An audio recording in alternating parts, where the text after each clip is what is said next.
এর পরের আয়াতে আল্লাহ সুবহানাহু ওয়া তাআলা আয়াত নং 49 এবং আয়াত নং 50 পুনরায় বানু ইসরাইলদের ঘটনা বলা শুরু করতেছেন। এর আগেও দুইবার আল্লাহ বানু ইসরাইলের কথা বলেছে এই সূরা বাকারাতে।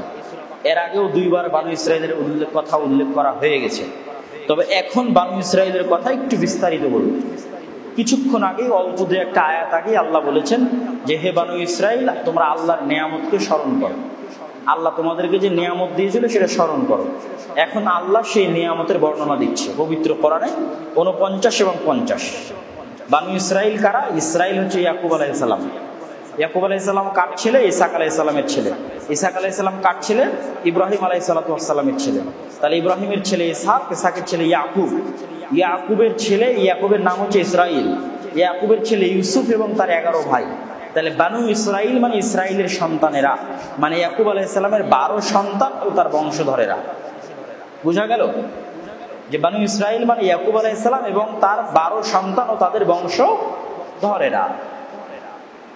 তাদের উপর আল্লাহ কি কি দয়া করেছে আল্লাহ বলছেন, وَإِذْ نَجَّيْنَاكُمْ مِنْ آلِ فِرْعَوْنَ يَسُومُونَكُمْ سُوءَ الْعَذَابِ يُذَبِّحُونَ أَبْنَاءَكُمْ وَيَسْتَحْيُونَ نِسَاءَكُمْ وَفِي ذَلِكُمْ بَلَاءٌ مِّن رَّبِّكُمْ عَظِيمٌ وَإِذْ نَجَّيْنَاكُمْ, যখন হে বানু ইসরাইল, হে ইয়াকুব ও তার 12 সন্তানের বংশধরেরা, ওয়াইদ নাজ্জাইনাকুম, যখন আমি তোমাদেরকে বাঁচিয়ে নিয়েছিলাম, মিন আলি ফিরআউন, ফিরআউনের কবল থেকে। কোন ফিরআউন? ইয়াসুমুনাকুম সুআল আযাব, যে তোমাদেরকে ভয়ঙ্কর শাস্তি, ভয়ঙ্কর আযাব, ভয়ঙ্কর গজব দিত।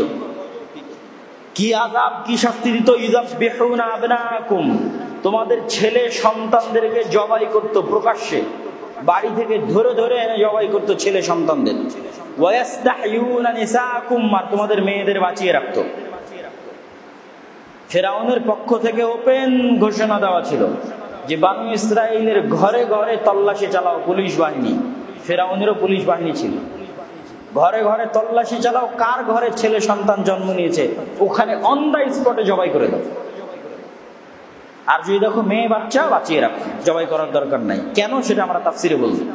তো আল্লাহ কোরআনে বলছে ওয়াইদ নাজ্জাইনাকুম মিন আলি ফিরআউন, হে ইয়াকুব এবং তার সন্তান এবং তাদের বংশধরেরা, হে বানু ইসরাইলেরা, স্মরণ করো ওই দিনের কথা যেদিন আল্লাহ তোমাদেরকে ওই ফিরআউনের কবল থেকে বাঁচিয়ে দিয়েছে, যেই ফিরআউন তোমাদের ছেলে সন্তানদের ধরে ধরে জবাই করতো এবং মেয়েদের বাঁচিয়ে রাখতো। ওয়া ফি যালিকুম বালাউম মির রাব্বিকুম আযীম, আর এই যে আল্লাহ বাঁচিয়ে দিয়েছে এটার মধ্যে তোমাদের উপর আল্লাহর দয়া, রহমত এবং পরীক্ষা আছে। বালা মানে পরীক্ষা, এটারও আমরা ব্যাখ্যা করব, তাফসীর করব ইনশাআল্লাহ। ওয়াইদ ফারাকনা বিকুমুল বাহরা ফাআনজাইনাকুম ওয়া আগরাকনা আলা ফিরআউন ওয়া আনতুম তানজুরুন, স্মরণ করো ওই দিনের কথা। ওয়াইদ ফারাকনা বিকুমুল বাহরা, যেই দিন আল্লাহ সমুদ্রকে চিরে দিয়েছিল, সমুদ্র চিরে তোমাদের জন্য রাস্তা তৈরি করে দিয়েছিল। ইসরাইল বা ইয়াকুব আলাইহিস সালাতু ওয়াস সালামের 12 সন্তানের 12 বংশধরের জন্য সমুদ্র চিরে 12টা রাস্তা তৈরি হয়েছিল। স্মরণ করো ওই দিনের কথা যেই দিন আল্লাহ সমুদ্র চিরে তোমাদের জন্য রাস্তা তৈরি করে দিয়েছিল।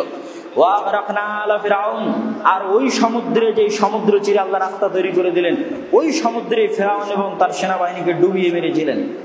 ওয়া আগরাকনা, আমি ডুবিয়ে মেরেছিলাম। ওয়াইদ ফারাকনা বিকুমুল বাহরা, যেই দিন আমি সমুদ্রের মধ্যে রাস্তা তৈরি করে দিয়েছিলাম, স্মরণ করো সেই দিনের কথা। ওয়া আগরাকনা আলা ফিরআউন, আর ফিরআউন এবং তার সেনাবাহিনীকে ডুবিয়ে মেরেছিলাম, স্মরণ করো সেই দিনের কথা।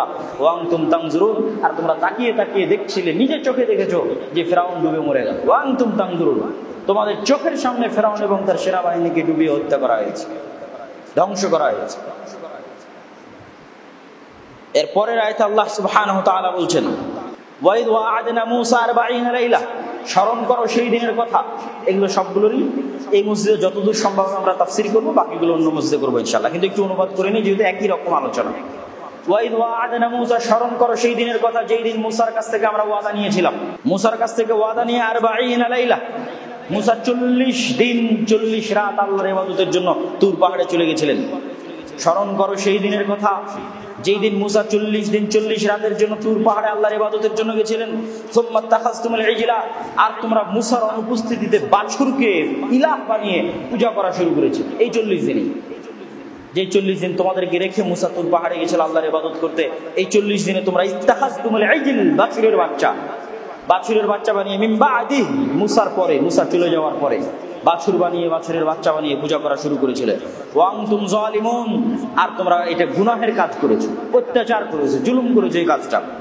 সুম্মা আফাউনা আনকুম, কিন্তু আমি আল্লাহ তোমাদের ক্ষমা করে দিয়েছি। মিন বা'দি যালিক, এই অত্যাচার, এত বড় অপরাধ, এত বড় গুনাহ করার পরও তোমাদের ক্ষমা করে দিয়েছি। লাআল্লাকুম তাশকুরুন, যাতে তোমরা শুকরিয়া আদায় করতে পারো।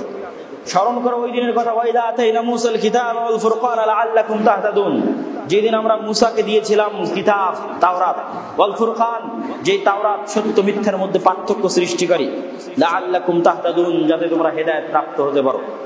স্মরণ করো সেই দিনের কথাগুলো। ওয়াইদ ক্বালা মূসা লিকওমিহি, স্মরণ করো সেই দিনের কথা যেদিন মূসা তার কওম, তার জাতিকে বলেছিল, ইয়া কওম, হে আমার জাতি, ইন্নাকুম যালামতুম আনফুসাকুম বিত্তিখাযিকুমুল ইজলা, হে আমার জাতি, হে আমার কওম, তোমরা অত্যাচার করেছো, জুলুম করেছো বাছুরের পূজা করে। ফাতুবু ইলা বারিকুম, অতএব তওবা করো তোমাদের সৃষ্টিকর্তার কাছে। ইবাদত একমাত্র সৃষ্টিকর্তা, সৃষ্টিকর্তা বাদে বাছুরের পূজা করে তোমরা অনেক বড় অপরাধ করেছো, তওবা করো। ফাকতুলু আনফুসাকুম, তোমাদের তওবার রাস্তা হচ্ছে তোমরা পরস্পরকে হত্যা করো। হত্যা করলে আল্লাহ তোমাদের তওবা কবুল করবে। যালিকুম খায়রুল লাকুম, এর মধ্যেই তোমাদের জন্য কল্যাণ আছে। ইনদা বারিকুম, তোমাদের সৃষ্টিকর্তার নিকটে। ফাতাবা আলাইকুম, তাহলে তিনি তোমাদের তওবা কবুল করবেন এবং কবুল করেছেন। ইন্নাহু হুয়াত তাওয়াবুর রহিম, আর তিনি বড়ই তওবা কবুলকারী এবং বড়ই দয়ালু। ওয়াইদ কুলতুম ইয়া মূসা, স্মরণ করো সেই দিনের কথা যেই দিন তোমরা মূসাকে বলেছিলে, লান নু'মিনা লাকা হাত্তা নারাল্লাহ জাহরা, আমরা আল্লাহর প্রতি ঈমান আনয়ন করব না যতক্ষণ না আমরা প্রকাশ্যে আল্লাহকে দেখব।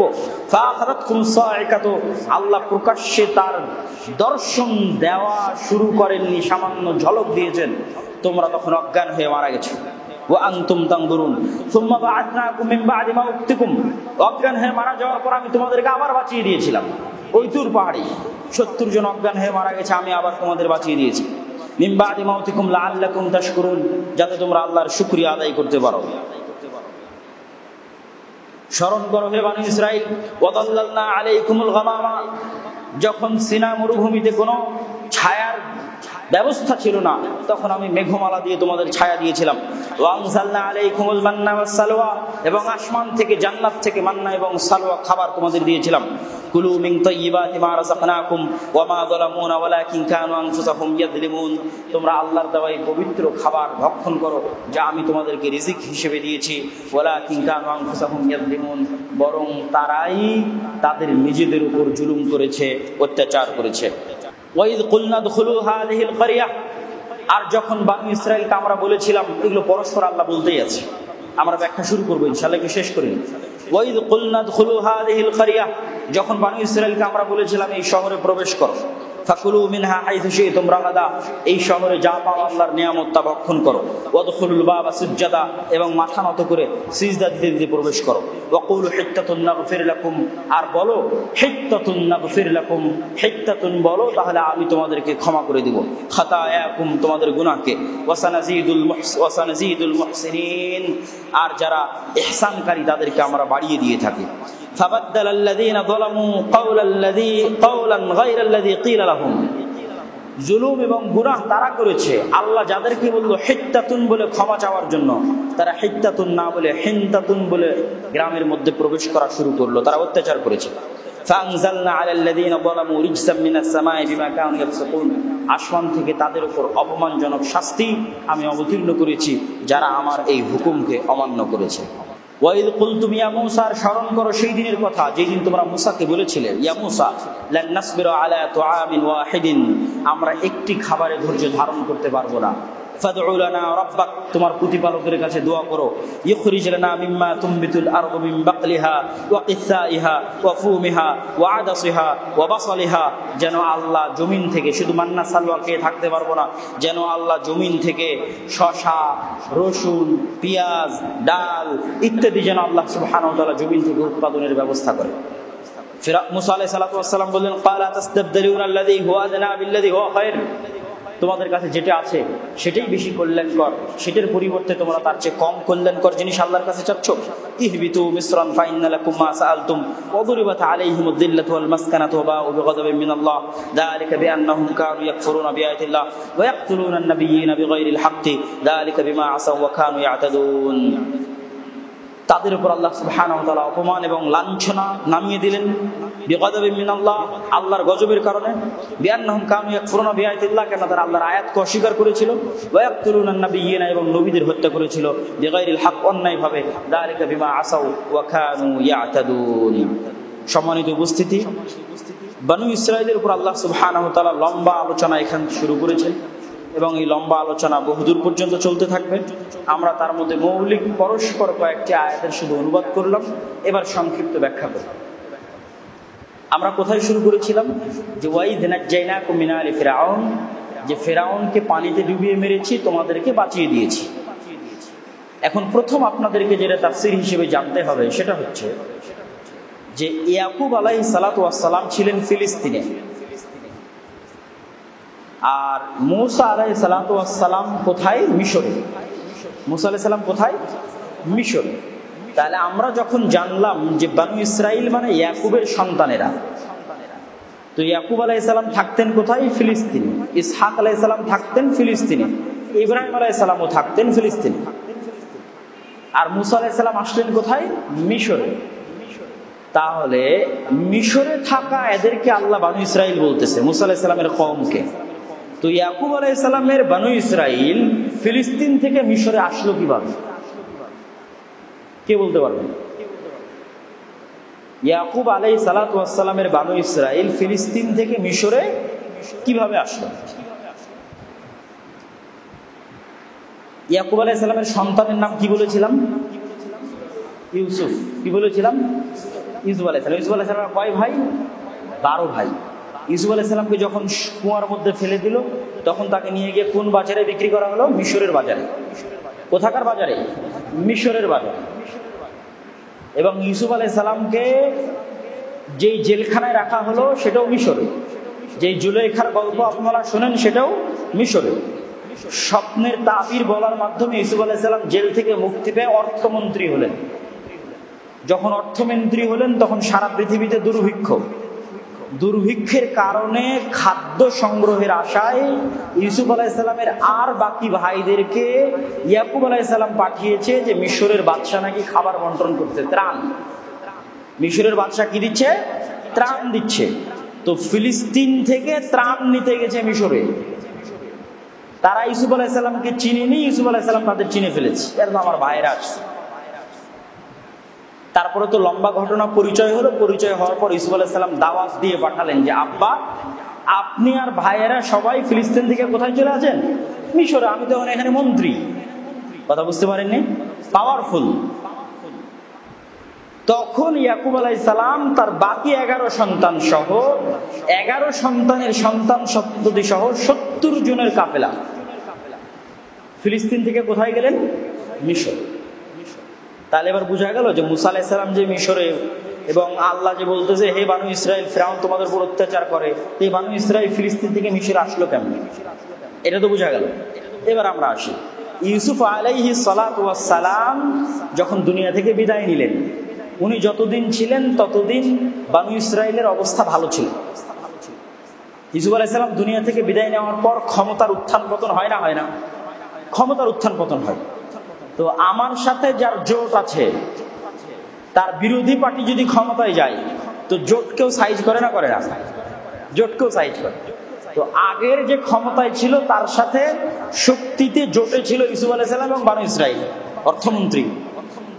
তাহলে ওদেরকে ক্ষমতা থেকে সরিয়ে দিয়ে যারা ক্ষমতায় আসলো, তারা কি খালি ওদেরকে সাইজ করবে, না ওদের সহযোগী যারা ক্ষমতায় ছিল তাদেরকেও সাইজ করবে? তো ওদের সহযোগী যারা ক্ষমতায় ছিল তারা তো ইউসুফ আলাইহিস সালাম এবং তার ভাইয়েরা এবং তাদের পরবর্তী বংশধর। তো পরবর্তীতে যারা ক্ষমতায় আসলো তাদেরকে বলা হয় ফেরাউন। ফেরাউন শুধু একজনের নাম নয়, এটা একটা পদবী। ফেরাউন কি একটা পদবী। যেই ফেরাউনের ঘটনা আমরা জানি, ঐতিহাসিকরা বলে যে তার নাম রামেসিস। তার নাম কি ছিল? রামেসিস। এখন আল্লাহ ভালো জানে তার নাম কি ছিল, কিন্তু তার উপাধিটাই আল্লাহ নকল করেছে। যেমন পারস্যের সাম্রাজ্যের যারা প্রধান তাদের উপাধি কায়সার, আর রোম সাম্রাজ্যের যারা প্রধান তাদের উপাধি কিসরা। কিসরা এবং কায়সার। তো এই উপাধির একটা উপাধি হচ্ছে ফেরাউন। মিশরের বাদশাদের উপাধি কি? ফেরাউন। আচ্ছা, আমার একটু বলতে ভুল হয়েছে এবং আমিও ধারণা করছিলাম যে ভুল হয়েছে। সেটা হচ্ছে কায়সার মূলত রোম সাম্রাজ্যের যারা প্রধান তাদের, আর কিসরা মূলত পারস্য সাম্রাজ্যের যারা প্রধান তাদের। কোথায় থেকে আমার ব্রেনে খটকা লাগলো সেটাও বলি, সেখান থেকেও একটু শিক্ষা আছে। সেটা হচ্ছে, আপনারা জুলিয়াস সিজারের নাম শুনেন না? রোমান সম্রাটের যিনি যারা ইতিহাস পড়বেন তারা দেখবেন প্রথম দিকের যারা শাসক, সিজারকে আরবিতে বলা হয় কায়সার। সিজারকে আরবিতে কি বলা হয়? কায়সার। কায়সার মানে পেট চিরে বের করা। এই বাদশাকে মায়ের পেট কেটে বের করা হয়েছে। বাচ্চা সিজার করে না, সিজার করা কায়সার। তখনই আমার খটকা হলো যে আমি হয়তো ভুল বলে ফেললাম। তো কায়সার হচ্ছে রোম সাম্রাজ্যের যারা প্রধান হয় তাদের উপাধি কি? কায়সার। আর পারস্য সাম্রাজ্যের যারা প্রধান হয় তাদের উপাধি কিসরা। আর মিশরের যারা তৎকালীন প্রধান হতো তাদের উপাধি কি? ফেরাউন। তাহলে ফেরাউন একটা উপাধির নাম, একটা পদবীর নাম, ঠিক আছে? যেমন আমাদের মুসলমানদের একটা পদবী কি? আমিরুল মুমিনিন খলিফাতুল মুসলিমিন। তা আমিরুল মুমিনিন খলিফাতুল মুসলিমিন আবু বকর, আমিরুল মুমিনিন খলিফাতুল মুসলিমিন ওমর, আমিরুল মুমিনিন খলিফাতুল মুসলিমিন ওসমান, আমিরুল মুমিনিন খলিফাতুল মুসলিমিন আলীও। এখন কেউ যদি শুধু এই টার্মটা নকল করে যে আমিরুল মুমিনিন বা খলিফাতুল মুসলিমিন আর নাম না বলে, তো বিষয়টা তেমনই। ফেরাউন বলা মানে তার পদবী নকল করা হচ্ছে, তার নাম নয়। আচ্ছা, এবার আমরা বুঝি, ইউসুফ আলাইহিস সালাম দুনিয়া থেকে বিদায় নেওয়ার পর যেহেতু তারা ক্ষমতার সঙ্গী ছিল, তাদের উপর পরবর্তীতে যারা ক্ষমতা নিল তারা অত্যাচার করা শুরু করলো। এবং ইউসুফ আলাইহিস সালামের পর থেকে নিয়ে মুসা আলাইহিস সালামের আগমন পর্যন্ত ব্যবধান 400 বছরের। কত বছরের? প্রায় 400 থেকে 450। এক্সাক্ট তো কেউ বলতে পারবে না। প্রায় কত বছরের? 400 থেকে 450 বছর। এবং এই ফেরাউন স্বপ্নে দেখেছিল যে ফিলিস্তিন থেকে বাইতুল মুকাদ্দাস থেকে একটা আগুন বের হচ্ছে, যে আগুন মিশরের তিব্বতীদের সকল ঘরকে জ্বালিয়ে দিচ্ছে, শুধু বানু ইসরাইলের ঘরদের জ্বালাচ্ছে না। এবং এই স্বপ্ন সে বারবার লাগাতার দেখেছে। তারপরে তৎকালীন যুগের যারা তান্ত্রিক, গণক ইত্যাদি সকলের সাথে পরামর্শ করে জাদুঘর টাদুঘর, তখন কিন্তু জাদুর যুগ, তন্ত্র মন্ত্রের যুগ প্রচুর ছিল, শক্তিশালী ছিল, পাওয়ারফুল ছিল, যেটা এখনো পিরামিড দেখতে গেলে আপনারা বুঝতে পারবেন না।